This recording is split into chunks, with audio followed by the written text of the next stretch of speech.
ঠান্ডা পড়তে কিন্তু অলরেডি শুরু করে দিয়েছে। তো আমি অনেক দিন পর আবার ফিরে এলাম নতুন করে ভিডিও বানানোর জন্য। তো আমি এখন রয়েছি শান্তিনিকেতনে। আজ ছিল বুধবার।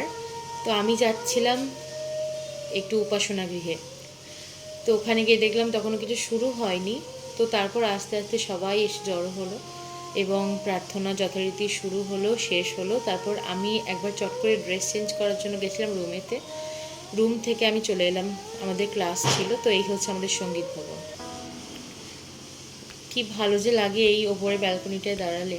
তো তারপর এদিকে সবাই একটু রোদ এসে পড়েছে, তো গায়েতে ঠান্ডা ঠান্ডা বেশ ভালোই লাগছে। তো সবাই বললো একটু ফটো একটু তোলা যায়, যার জন্য সবাই এদিকে একটু ফটো তুলছে। আর এদিকে কীর্তিমানকে সব ব্যাগ ধরিয়ে দিয়েছে, ও ব্যাগ নিয়ে দাঁড়িয়ে আছে।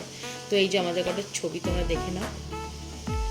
আর তারপর ভাবলাম যে দুপুর লাঞ্চটা একটু বাইরে থেকেই করা যাক, বাড়িতে রান্না করার আর সময় নেই। তো আজকের ভিডিওটা এই পর্যন্তই, দেখা হচ্ছে খুব তাড়াতাড়ি।